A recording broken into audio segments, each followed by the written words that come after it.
aboard the Tiki Cats cruise. I'll leave that log there, it's quite tight on there, so let's just make sure it's extra tight. Extra tight. Gotta make sure it's extra tight because of the sleeve.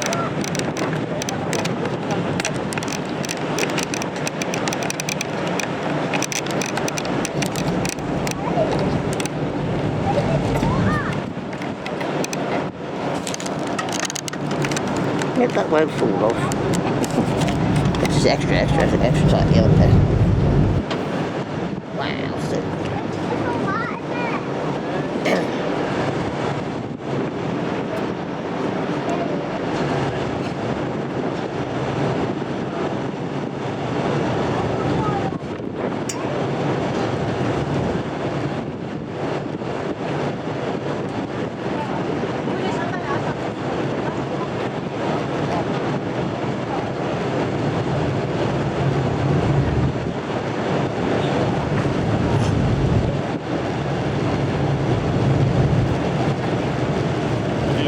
Sides because they'll be docking on the opposite side.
Ladies and gentlemen, a very good morning to you all and welcome aboard.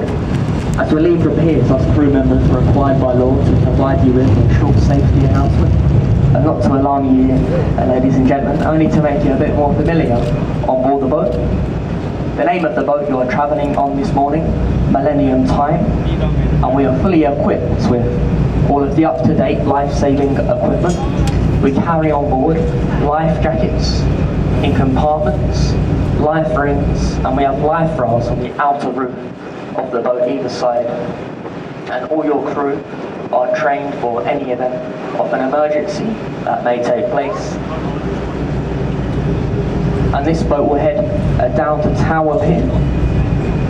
City Cruise is the company. They provide an audio guide you can listen to in over 13 different languages. So there's no tour guides on board these boats, but we tend to receive a lot better feedback when us crew, we join you on the journey and do a bit of a live commentary instead, and it's a nice day for it as well, where we point out some of the places of interest, buildings and bridges we pass along the way. Now with a show of hands, if anyone would prefer a live commentary on board the boat this morning. A few of you. But if you put your hand up there, you'll be the ones receiving a life jacket first. I'll give it my best go here, ladies and gents, but please don't expect too much. Anything I get wrong, please keep it to yourselves. It does tend to get pretty embarrassing sometimes.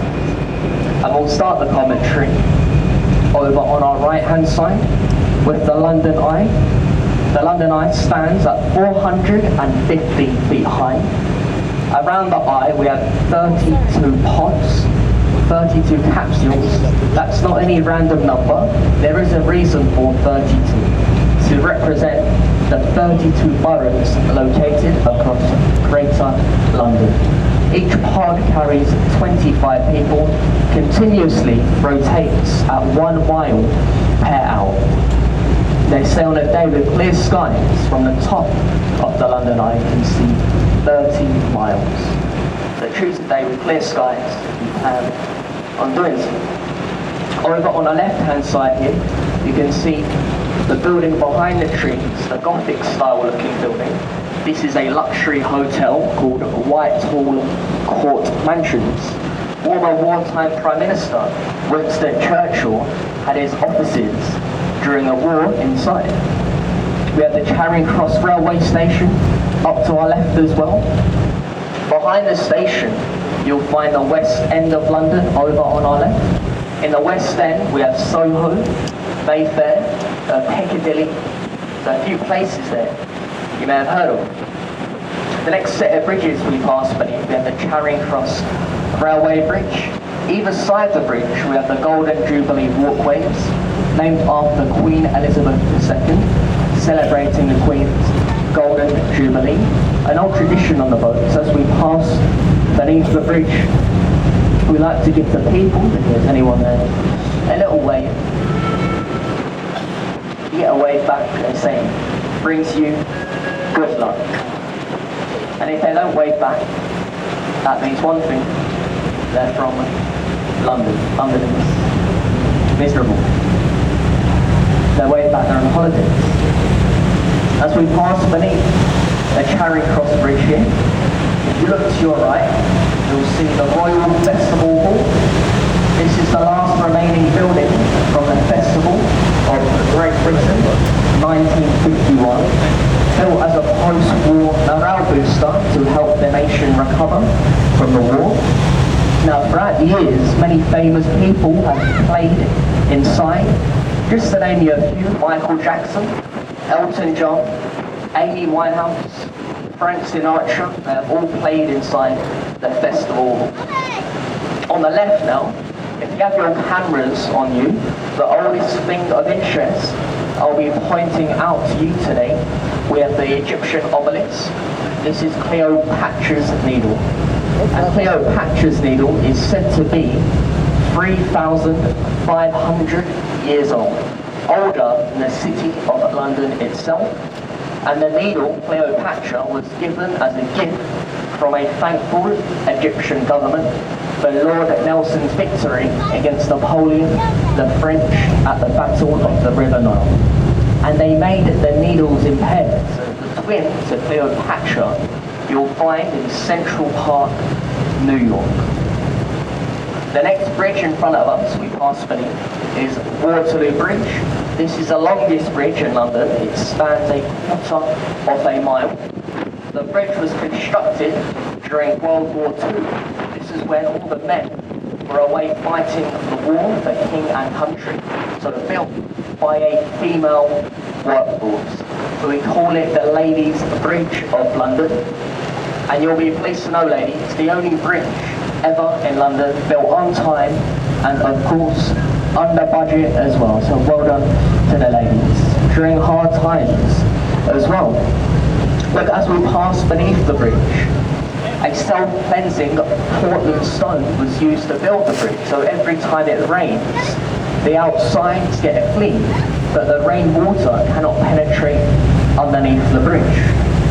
On the left here, you see the building with the green dome at the top, Somerset House. Somerset House is where they stored all the birth, marriage and death certificates for England and Wales. It got given the old nickname of the Hatcham, Matcham and Dispatcham. On the right here, you can see the concrete building behind the trees with the electronic flashing signboard at the top, London's National Theatre. But you wouldn't think so to look at it. It looks a bit like a multi-story car park. An old saying though is to never judge a book by its cover, and it applies to that building because inside you'll find 3 of the best theatres in the country. Well, later this evening, on the right here, we have the South Bank of London, a lovely pathway along the banks of the Thames. The South Bank is 2 miles long. It starts at the London Eye and leads to Tower Bridge in front of us.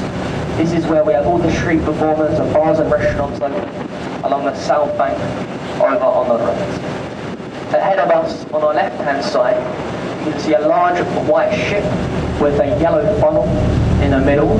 This is called the Wellington, and the Wellington saw action for the Navy in New Zealand during World War II. Born here today permanently as a floating livery hall. All that means is a drinking club for retired sea captains. You must have been a captain of a ship at sea for 25 years to be a member. King Charles III is the head of that club, and we do often see the King and his wife Camilla stumbling around the front deck of the Wellington, reenacting scenes from the Titanic when they've had one too many to drink. Behind the Wellington, you can see a stone archway with the old Father Thames, and if you look closely on the roadway, you can see silver dragons with red wings on their sides. These are boundary markers between the city of Westminster, we have left behind us now, and we have entered the city of London. The city of London we have just entered now, one of the smallest and wealthiest cities in the world. Measures 1 square mile. Over on the right here, follow the buildings, you can actually see one of London's best kept secrets, a golden sandy beach. Now later on, that beach will be packed with children. We do often see children paddling here in the polluted river, playing with sharp bits of glass, old bits of wood, and we call that your Londoners' day out. It's very busy when the sun's up, and it's free as well. On the right, you can see the red brick building with the Oxo Tower at the top. And years ago, a warehouse called Stamford Wharf. This was where they made the Oxo stock cube. In there today, we've got a shopping centre, we have apartments. If you look to the top, where the glass canopy is, we have the Harvey Nichols Oxo Tower restaurant. Now that restaurant is said to be in the top 10 here in London. Get fantastic views there from the top as well. Over on our left, you can see the white building with the green roof sloping down. This is the old City of London School for Boys. Today offices for an American bank, JP Morgan. Scholars were educated here, they spent their early education inside the school before moving on to Oxford or Cambridge. Ahead of us, over on the right, you can see the tall skyscraper with the curve in the centre, one of London's newest skyscrapers, and it looks a bit like a boomerang, I think myself, called One Blackfriars. Inside the building, you'll find apartments, so it's residential. And the higher up you go, the more expensive the apartments get inside. The reason is you pay for the view.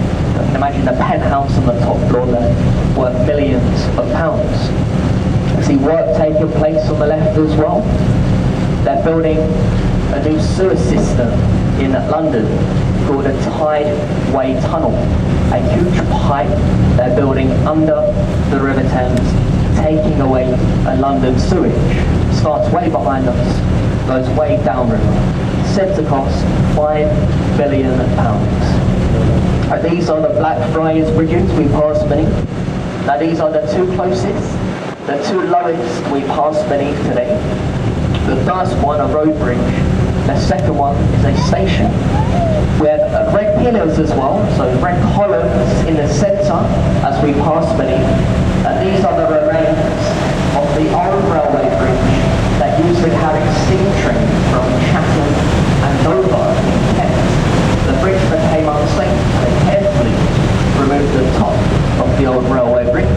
They kept the pillars either side and removed them to serve the foundations of the bridges. The platforms for the Blackfriars station now are directly above us now. The first station to span the length of the River Thames. On the left, as we pass beneath the bridge, we get a lovely photograph of St. Paul's Cathedral. This is the building with the dome and the golden cross at the top. The masterpiece of Sir Christopher Wren, taking 35 years to build at a price of £750,000. And it stands at 365 feet tall, an easy number to remember, simply 1 foot for every day of the entire year. Where the railings are there, right at the top of St. Paul's Cathedral. There's a few people up there, there's a viewing platform, but there's no lift to take you to the top. You must walk over 500 steps. We can also visit the crypts and tombs of Lord Nelson, Alexander Fleming, and the architect Sir Christopher Wren. They are all buried inside St. Paul's Cathedral. And on a Sunday, it's free to visit as well. You can see a Sunday service inside St. Paul's, free of charge. And what an experience to go and see a service inside St. Paul's. Although, like most churches, they have an old tradition. At the end, you'll see a man collecting donations towards the church. On the right here, we have the old Bankside Power Station, the building with the tall chimney in the centre. The building today is a museum, so refurbished into Tate Modern. Free to enter, you'll find modern art inside. Millennium Bridge here, you may recognise from the Harry Potter films. It was destroyed by the Death Eaters in the Harry Potter film. On the right here, we have the White Building with the thatched roof at the top. This is a replica of William Shakespeare's Globe Theatre, and it took over 20 years to get planning permission to build the replica from the council, because the roof made out of thatch, and all thatched roofs were made banned, illegal, ever since the Great Fire of London in 1666. And they reenact the plays inside in the traditional manner, just like Shakespeare would have performed them over 400 years ago. For the standing area, ticket prices to see a play costing £5, but £5 for live entertainment in central London. Excellent value for money. And I hope you're all enjoying the commentary so far.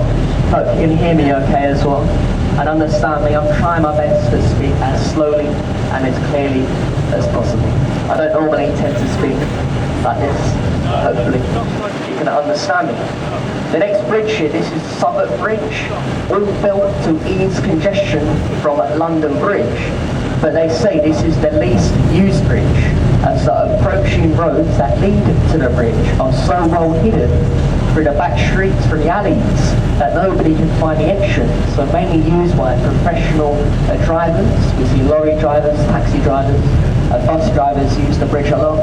They say the people walking along the bridge most probably lost, drunk, or both.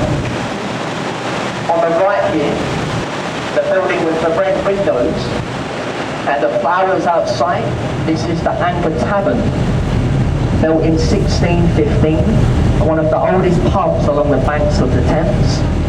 It said the attic of the Anchor pub was once used by William Shakespeare and his actors as changing rooms, as the original Globe Theatre only stood next door to the pub. Once used by Samuel Pepys and Charles Dickens. Myself and my friend, the captain driving the boat, we go there. We like to research the commentaries inside. That's when we research the buildings. We are passing beneath the Cannon Street Bridge here. As we go, follow the right, you can see Pickford's Rule. The word will, it stands for a warehouse at riverfront. We don't see a lot of warehouses that is part of the river. All the warehouses further down the river. And on the right here, for the children on board, you can see a pirate ship in between the buildings. For anyone that has seen the film, Pirates of the Caribbean, a pirate ship has nothing to do with the film, Pirates of the Caribbean. This is a fully working replica of Francis Drake's Golden Hind. Francis Drake, who was the first Englishman to circumnavigate the globe. He sailed a ship around the world. In fully working order is the replica as well. And the next bridge in front of us is called London Bridge. The London Bridge is commonly mistaken by many people for Tower Bridge. And this is the 5th London Bridge to span here in over 2,000 years. The first bridge, constructed by the Romans, called Londinium. They say that one burnt down. It was made from wood. Most of the other bridges here fell down. Reason for London Bridge is falling down, the famous nursery rhyme. The fourth one, the one before this one, got sold. Got sold to an American businessman, Robert McCulloch, in the 1960s. Robert McCulloch shipped the bridge to America, rebuilt the bridge, brick by brick, over Lake Havasu in Arizona. So we have two, one here and one in Arizona, America as well. On the right, you can see the tallest building I'll be pointing out. This is the Shard, stands at just over 1,000 feet high. Inside, we have a 6-star hotel called the Shangri-La. On the 72nd floor, a viewing platform, restaurants, offices, bars, and apartments. The cheapest apartments for sale are valued inside the Shard between 30 to 50 million pounds to buy an apartment inside the Shard. On the left here, you can see the yellow brick building with the golden fish, weather vanes on the roof either side. The old Billingsgate Market, a venue building today. Michael Caine, the actor, once worked inside the market on the left. Behind, you can see the building that gets wider as it gets taller. 20 Venture Street, it's called. But right at the top there, you can see a few people up there. There's a Sky Garden, very popular. A Sky Garden is free, so you don't need to pay for it. All you need to do is book it online on your phones. A Sky Garden. On the right, you can see the warship, HMS Belfast. The board here permanently part of the Imperial War Museum. There's a total of 9 decks to explore inside, built in the same shipyard as the ill-fated Titanic, the Harland and Wolff in Northern Ireland, Belfast. And the Belfast saw action during 2 wars. World War II, where she fired the opening shots onto the D-Day landings, and at last saw action in the 1950s, the Korean War. Up ahead left, ladies and gentlemen, so we do have a Tower Bridge and Tower Pier on the left. What we're going to do, we're going to take you a bit closer to Tower Bridge, allow you some nice photographs. But on the left here, we have the Tower of London, London's most popular tourist attraction. And personally, my favourite, it dates back the Tower of London to William the Conqueror. The oldest part within the tower is the part with the 4 turrets in the middle. This is the White Tower, built in 1066. A tower has been many things throughout its time as well. Once a royal mint, so this is where they used to make money, a palace, observatory, at one point a zoo as well. Most famously though, remembered as a place of execution, imprisonment and torture. You see the words on the wall, entry to the Traitors' Gate with the bricked up archway. Years ago, this is where traitors were taken for their crimes, rode through Traitors' Gate, or London's first one-way street, and taken to the tower where their head would be removed inside with an axe. And it didn't end there. If you was famous back in those days, your head would be dipped in a barrel of tar, placed on a spike, then displayed on London Bridge to warn off traitors to the crown. Pretty gruesome nowadays, so they don't do that anymore. They rehabilitate traitors now instead with community service and holiday camps.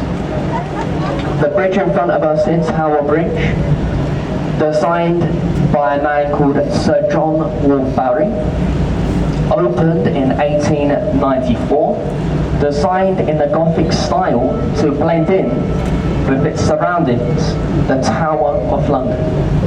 And as we turn the boat here, on the right, we allow you some lovely photographs of the bridge, a side-on photograph.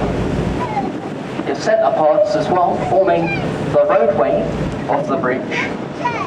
They lift at a 90 degrees angle to allow big ships that require the bridge to open and out of this part of the river. You've never seen the bridge open. Tower Bridge is like as all the flying beds when the bridge gets open. You see a red bus there as well, the red double decker bus. You can try and frame that bus with photographs. That's £5 for a postcard in a tourist shop, and you get framed.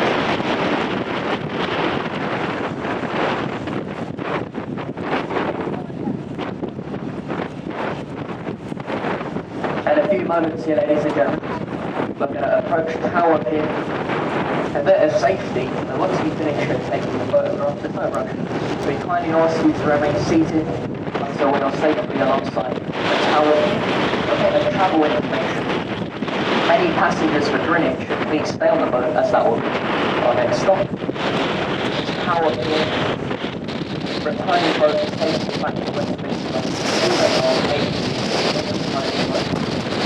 And if you have a big bus ticket on board, you'll find your bus tickets at the top of the Tower. Please take some time as well to gather all of your personal belongings when leaving the boat. Have a look around. Don't leave anything that will spoil the rest of your day.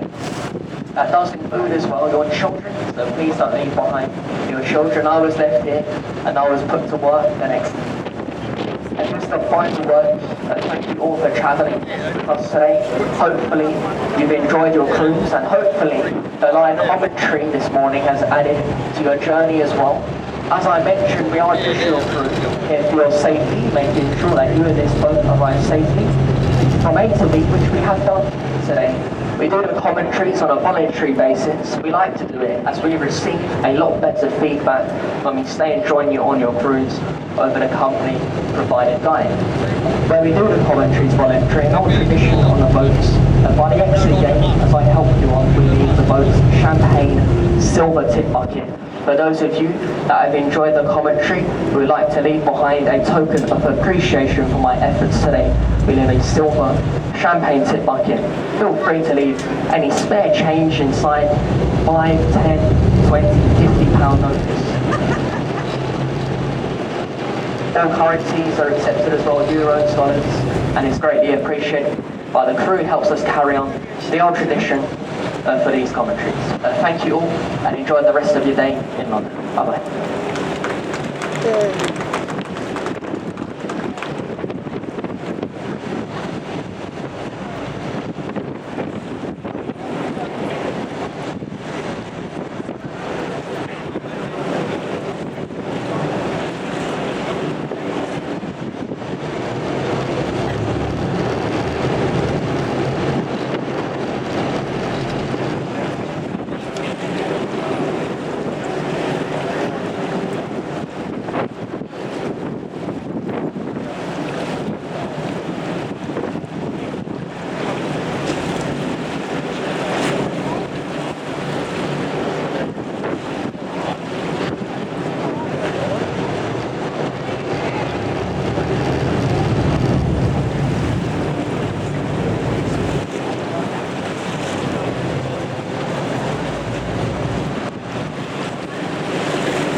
Okay folks, just a little bit of journey information now. This boat now goes to Greenwich. We go through Tower Bridge, we go down river to Greenwich. If you wish to rejoin your buses, this is where you leave us here. There are no buses at Greenwich. If you wish to do a direct return back to London Eye Big Ben, again, this is where you leave us. You'll change boat. The boat is just coming in front of us now, and that will take you directly back to London Eye and Big Ben now. You're only staying aboard this boat if you wish to have a ticket to Greenwich. Apart from that, thank you very much for your kind attention. Please do be careful when disembarking the boat. We hope you had a lovely time on the Millennium Time today. Thank you so much, folks.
Have a little building. Does that make sense?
So hopefully what's up.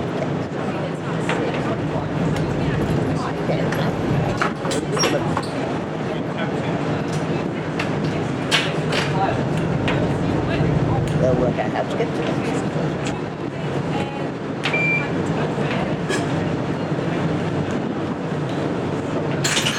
There's a tunnel that crosses the other thing, but I think it's closing it now, so that means you're the other way.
Ladies and gentlemen, a very good morning to the passengers that join us here at Tower Pier. By law, we are required as crew to provide you with, as we leave them here, a short safety announcement. The name of the boat, Millennium Time. We carry on board life jackets, life rings and life rafts, all marked and labelled with green and cream stickers throughout the boat, and all your crew will train here for your safety. In the event of an emergency, the highly unlikely event, remain calm and seated, await instructions given by your crew.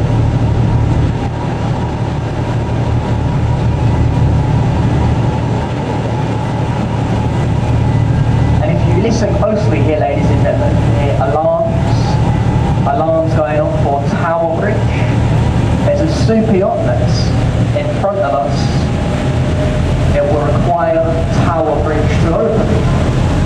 So the alarms sounding, meaning Tower Bridge will be opening very shortly in a few moments' time. They're closing the bridge. And the super yacht directly in front of us now. And I was doing a bit of a commentary from Westminster down to Tower Pier. And we have left now the city of London behind us here. The places of interest do go few and far between. We pass a lot of warehouses, a lot of flats and apartments here, but I can see most of you enjoying the commentary, so I try my best to carry on pointing out the buildings, places of interest. So we'll start here, over on our right. On the right here we have the Butler's Wharf, an old tea warehouse years ago, converted into apartments today. Along the ground level of Butler's Wharf here, we can see shops, restaurants and bars. A lovely area of London. It doesn't get too busy here. And the restaurant's overlooking the Tower Bridge. And I did mention an old tea warehouse years ago. So tea clippers, like the Cutty Sark, would have travelled from countries like Australia and China delivering tea to Butler's Wharf. When we get down to Greenwich, I'll point out the Cutty Sark as well. The tea clippers, they'll race. The fastest to return would receive the best price for their tea.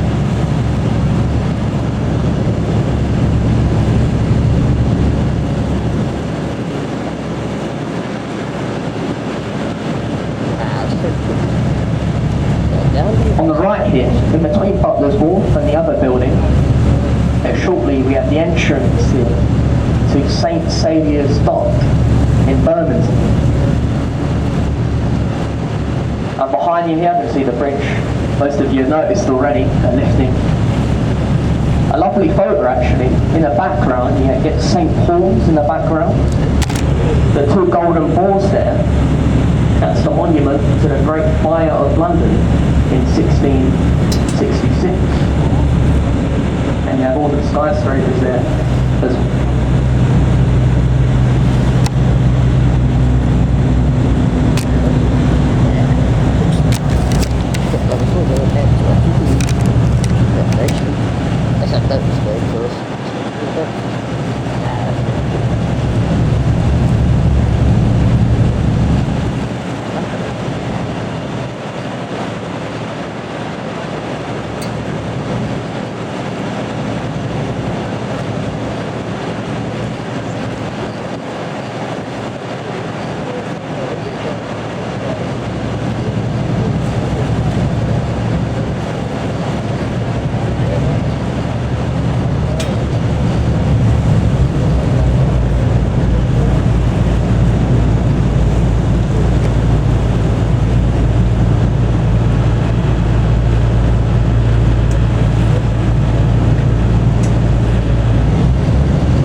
Cruise ships and super yachts that visit London from all around the world.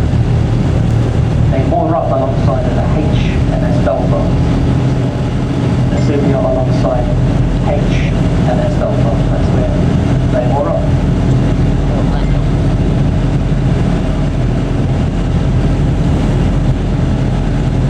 So hopefully that allows you some lovely photographs there, ladies and gentlemen. At the bend on the river we're travelling around now is called Wapping Nest. And the area on the left is called Wapping. Follow the buildings as we pass the bend. We have Oliver's Wharf here. And the first warehouse to be made redundant and derelict, so converted into apartments. Actress and singer Cher once lived inside. Where you see the words Oliver's Wharf are written on the side of the building, you'll see staircases as well. Years ago, on the left here was where pirates were taken to be executed. They'll be taken down on a low tide here onto the foreshore, onto the beach, in front of a judge, hanging Judge Jeffreys. Found guilty of piracy, the pirates will be hung on the river's wall, left and won't pronounce dead until 3 tides pass over their heads. It was known, the execution, as the Grace of Wapping. Where you see the red windows on the left, at the top you see the letter E. The letter E resembles execution dock. So we're passing our base here on the right as well. Our base of operations, the Cherry Garden here. The white and blue building on our left, this is the Metropolitan Wapping River Police. And they say as well, 30% of the cargo coming into London was stolen. They assembled the police force to tackle piracy. And they say the oldest uniformed police force in the world. 500 years old. Behind the Wapping Police, on the left, is a Captain Kidd pub, named after the famous pirate, Captain William Kidd, who was executed in London for his crime, but he was actually employed to tackle piracy. But he saw how much money the pirates were making back then. He chose piracy himself. And the area of London to our right is called Rotherhithe. Rotherhithe is an old English word for river haven. If there's any Americans on board, we have American history on the right there as well. Where you see the white church spire, this is St. Mary's Church of Rotherhithe. Buried in the ground of the church, we have a famous man, Captain Christopher Jones, the captain of the Mayflower ship that left Rotherhithe with the Pilgrim Fathers to the promised land, what we call today America. And on the right there, you see the flags with the stripes and stars, American and British flags on the poles. That's the Mayflower pub, the name of the ship that carried the Pilgrim Fathers. At the top of the Mayflower, we have a bronze weather vane. The Mayflower. Very touristy, the Mayflower pub, especially for Americans. And the tide on the River Thames at the moment, the river is a tidal river. The tide is flooding into London from the North Sea, from the travelling on a high tide. The Great Moss Line is an indication of a high tide. Average high tide 6 to 7 metres. Very shortly the tide will turn and start to leave London. And it leaves London for 7 hours. The London line leaves for 7. Every day we have a 6-metre difference between the high and the low tide. 6 metres every day between high and low tides in London. A few more old warehouses here, a new train wharf, Metropolitan Wharf on the left. And on the left, you see the white building. The little white building for the prospect of Whitby. They say that's the oldest pub along the banks of the Thames. Originally called the Pelican, but got renamed. That pub as well has had many nicknames right in its time. And a bad reputation for nicknames like the Devil's Punch Bowl, the Devil's Cannon. All the criminals used to drink inside that pub, like pirates and murderers. If you visit there today, not much has changed. You'll still find criminals inside drinking, like lawyers, bankers, estate agents. You'll find them. No. On the left, we have the east end of London, but look in the distance, you can see a grey building with a blue roof. On the roof, there's a helicopter as well, a red helicopter on the roof. That's the Royal London Hospital, the east end of London, the air ambulance as well. That's where we have Whitechapel, the east end, Whitechapel, pretty famous from Jack the Ripper. This is where the Jack the Ripper murder took place More work taking place on the left as well. Part of the super sewer, the Tideway Tunnel. The red brick building on the left, that looks a bit like a Lego set for the free trade war. Looks like a Lego set assembled by children, but the architect of that building, a smart man, designed it that way so every apartment inside the building gets their own riverside balcony and a riverside view as well. Doubles the profit for all apartments. And the name of Free Trade War dates back to the Black Plague of London. All countries were fear of visiting London to trade during the Black Plague, apart from the Dutch, and the Dutch, the only country still willing to trade and still receive a free trade today. And this is where the trade, as well as Dutch courage, comes. We know pass as well many houses, all these buildings are flats and apartments. But one of the nicest properties we pass will be on the left here, the sandy coloured building with the lovely garden with the trees.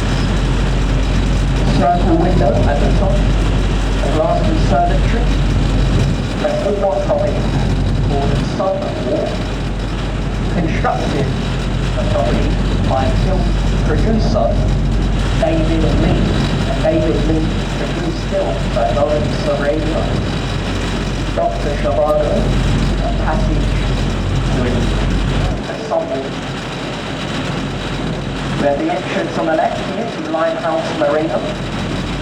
We have a restaurant here as well, a Limehouse restaurant owned by Gordon Ramsay, the chef at Gordon Ramsay's restaurant.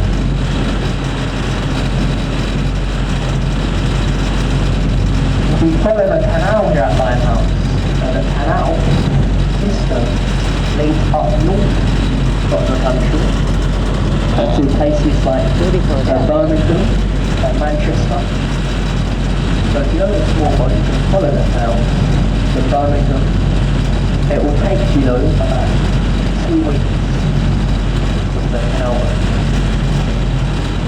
On the left here, one of the buildings as we pass townhouses, and shortly I'll be pointing out another pub. Now please don't get the wrong idea about us, I'm pointing out all these pubs. But you see the set of stairs leading up the white building with the grapes written at the top. The Grapes pub was made famous by Charles Dickens. This is where Charles Dickens wrote the novels Great Expectations and Our Mutual Friends. Also owned that pub by a famous man, Sir Ian McKellen, better known as Gandalf from Lord of the Rings, that's Gandalf's pub. Gandalf as well lives nearby. We can't point out where, but we can give you a clue. There's an orange statue.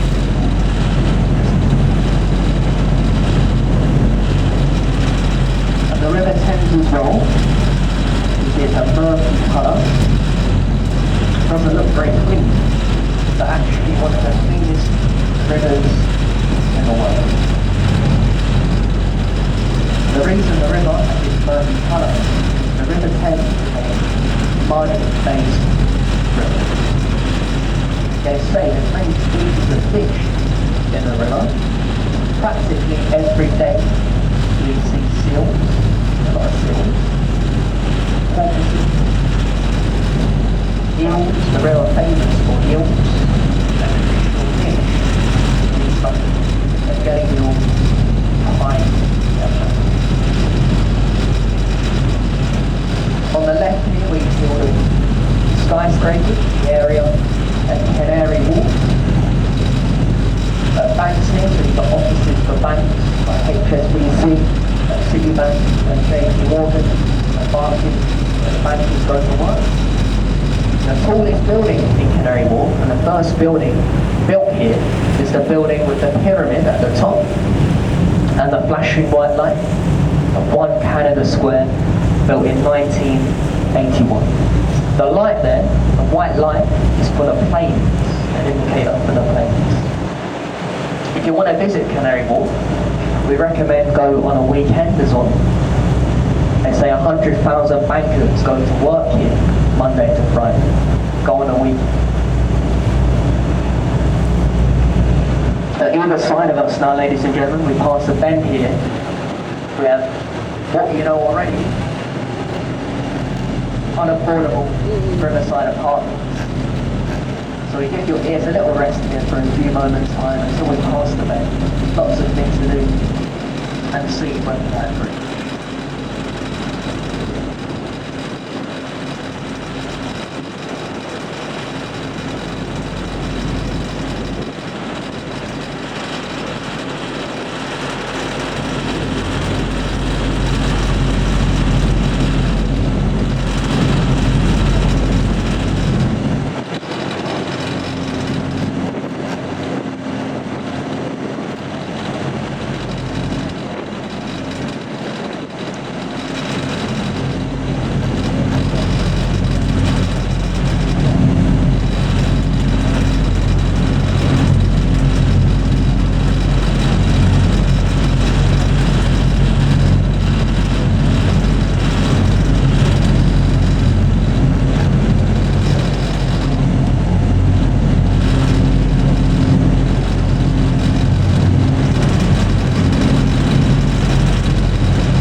few moments before we arrive.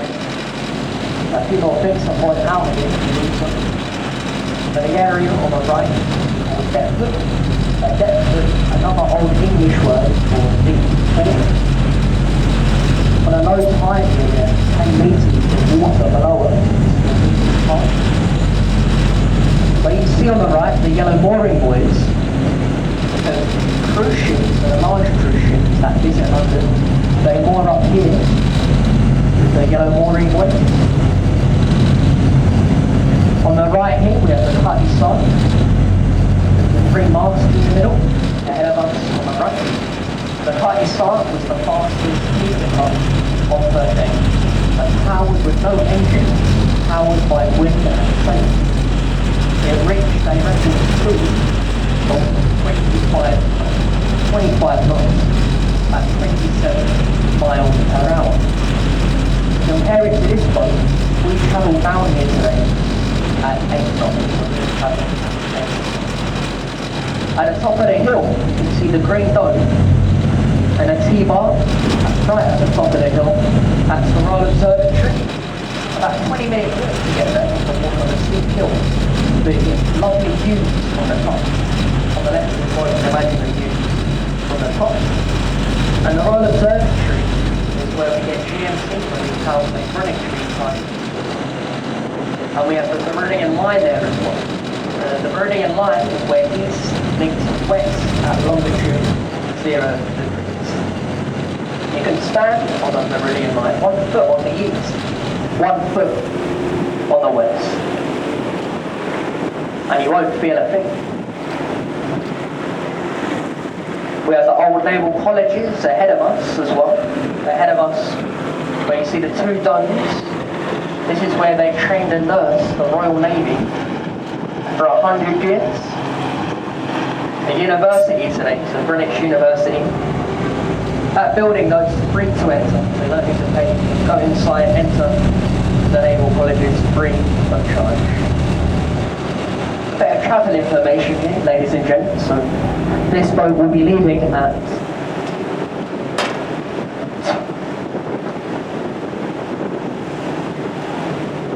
10 to 12 we leave. From 10 to 12, there's returning boats every 40 minutes. The last boat will be at 10 to 6. 10 to 6. Later this afternoon, the last boat. You don't have to return with us, there's any boat at 10 to 6 though, will be the last boat. Please gather all your personal belongings as well. Yeah. So have a look around, don't leave anything behind that will spoil your day. And us crew here, we have our break here. So it's a policy. You'll have to leave the boat and rejoin the boat at any given time. And you may like we need half an hour if you wish to return with us. So thank you all for travelling with us as well today. And hopefully you've enjoyed your cruise in London. And hopefully the live commentary as well has added to your journey as well. As I mentioned, we are just your crew here for your safety, making sure that you and this boat arrive safely. We like to do the commentaries on a voluntary basis, as we receive a lot better feedback when we stay on the microphone and join you for your cruise. We do it to hopefully make your journey a bit more enjoyable over the company audio guide. An old tradition on these boats, by the exit gate, we leave the boats champagne and silver tip bucket. If you've enjoyed a few words and feel like the commentary has added to your journey, feel free to leave behind a token of appreciation inside the boat's silver tip bucket, which will be left next to me by the exit gate. And if you're wondering where the tips go, the tips don't go wasted. It goes towards the research we do for the commentaries at the very